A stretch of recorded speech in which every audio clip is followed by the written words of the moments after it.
Hello everyone and welcome to our first ever YouTube channel.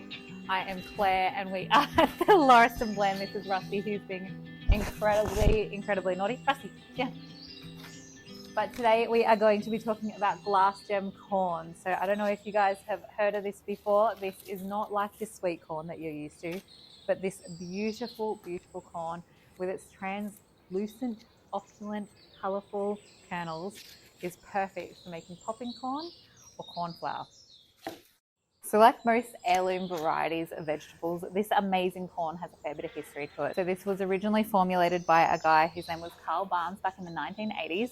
He was a half Cherokee and basically he focused on breeding the corn specifically for the translucent, beautiful colors that you can see. So the blue is the most common seen here and it is definitely the easiest color to obtain. But after years and years of basically saving seed and starting again and continually going through it, he managed to produce this beautiful corn, specifically hoping that it would get this rainbow coloring. So when it comes to growing this corn, the best way for you to grow this corn is to start this in late winter in your greenhouse. We obviously use a greenhouse because it's a lot easier for us. We are in a really, really cold climate, but you can start it indoors. You can start that in upside down tubs, whatever it is that you're going to use if you're going to do it in late winter. Otherwise, early spring is going to be the best time to sow your corn kernels. So this one here, which you can see, I am slowly drying out, and all of these here will basically become another whole plant. I'm specifically only going to keep the colors that I want, which I am aiming for more pink and more blue, as opposed to some of this yellow. Now the yellow that you've got coming through here, some of these golden yellow ones that we have, because somebody, Benjamin, maybe planted our sweet corn a little close this year, and so we had a bit of cross-pollination, but that's okay. So this is very different to your sweet corn in that you wouldn't eat this like this. It's actually not very pleasant at all to eat if you were just to eat it raw, and this is purely designed to either dry out and turn into corn flour or cornmeal, or you can use this as popping corn, which is what it's great for.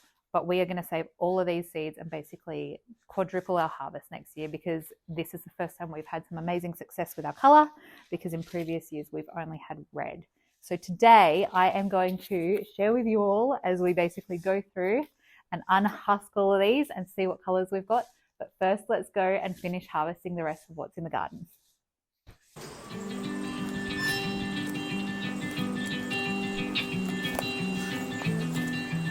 Okay, so this is basically where we've grown our glass gem corn. We, as you can tell, don't have many plants here. I got these seeds from a beautiful friend and I planted everything I had, and this is what came up. And so I'm just going to come along and show you guys first a bit about these plants and kind of what we're looking at. So you've got your stalk here. These are ears, is what we call them. A little bit like our ear, if you think of that. And so each plant generally has 2 to 3 ears on each stalk. And then coming up here, we have the tassels, which are at the top. Our tassels, as you can see, have dried out and are brown, as well as our silks. So these silks here, coming out of the top of the ears, is how you know when your plant is ready to be harvested, because these will have dried off a little bit. This one is obviously more dry, and the silks will have turned brown. So that's how you know that your corn is ready to harvest. The corn, what I'm going to do is I'm just going to come in here and I'm going to break these off and kind of give them a little twist, and they should pull off pretty easily. Okay, so we're going to go through and do that to all of them. You can see we've got some good little bugs going on in here. So I'm just pulling out some of this stuff here. I am keeping the silk out of these, mostly because the birds can use that to make some nests, and we've got a lot of fairy wrens and things around here. I just like to leave things out for the garden friends. But I'm just pulling off the bulk of these before I actually open them up, and we're going to look at these in the barn together. But I just want to kind of clean out any of the manky ones. My silly noodle. So here we go. Again, there's going to be more silk inside these as we open them up. I'm just kind of going through. So I'm going to harvest all this corn today, just because we've got some wet weather coming, and I really want to get this to dry as well before it gets too wet. And aside, Most of them look pretty ready. There's a couple that I'm not quite sure about, so we'll just see. But corn, particularly at the end of the season, can be susceptible to a few diseases. Like you can see that this is starting to get a bit of rot at the end. That's mostly because of the weather that we've had, which is also why I'm out here doing this now. So I'm actually just going to come and take my snips and snip that there. Make it a bit easier. Just see how we go getting these. It's always a surprise. I'm actually really excited to see what these look like. Oh, this one's a bit. If I take any more off that, I'm going to show you guys what's in it. So we'll do that back at the barn as well. But there's a few more here to go. You know, this year's been a really weird season. We've had an amazing year for apples, but a terrible year for stone fruit. That one feels quite small. And I can see another little one.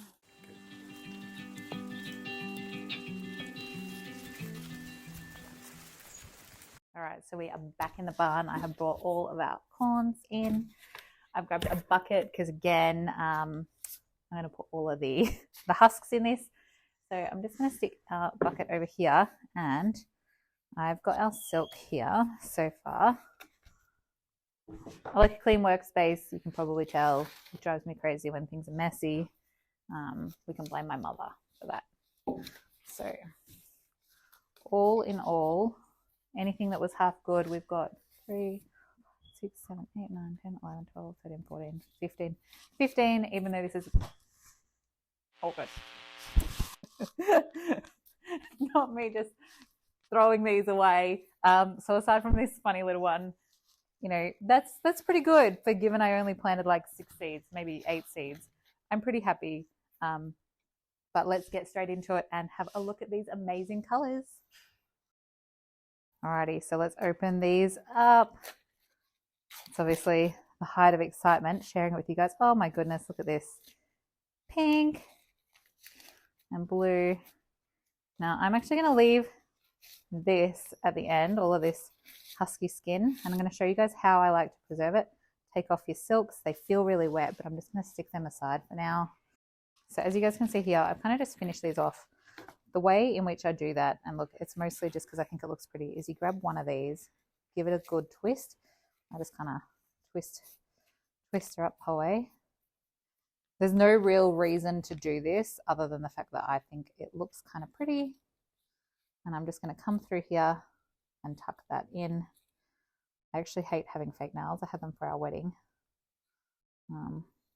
But they've proven to be a little bit handy. Just tuck that under there like a knot. And this just kind of keeps it looking nice if you're going to keep these for decorations. Some people like to decorate their houses with these. I don't know who, but Pinterest says that that's what you do. And that way you just have this kind of cute little corn. But look at those colors. So I'm going to just move through and get going to these other ones so that you guys can have a proper look at all of these and I don't take up too much of your time.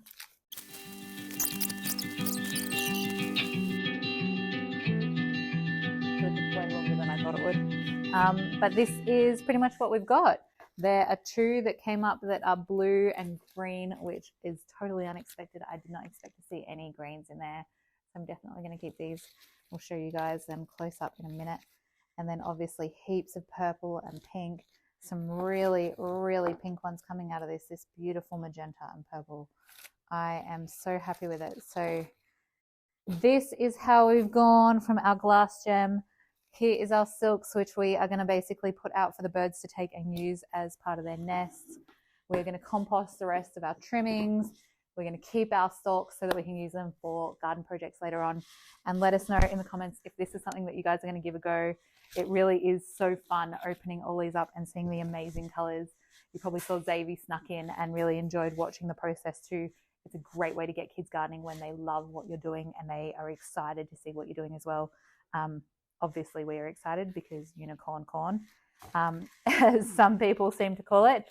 But it really is such an easy crop to grow.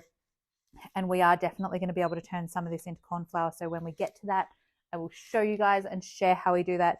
But as I said, a lot of this is going to be saved for seed, particularly some of these colors like I just feel like it just does not do it justice at all. So, woohoo! And first YouTube. So if you didn't think this was too daggy or too boring, please like and subscribe. Obviously, who knows how often we are going to be able to post a video or not. You know, we are really new to this entire thing. It feels really overwhelming, really crazy, but it's also a ridiculous dream that we have had for ages, that we would just share what we're doing, which is kind of what we already do anyway, but in a way that you guys can actually take this information and go and do it in your own gardens, so that you too can have the joy of growing your own food and living off the land and slightly more connected to what you are eating as well. So thanks for watching and have a good day.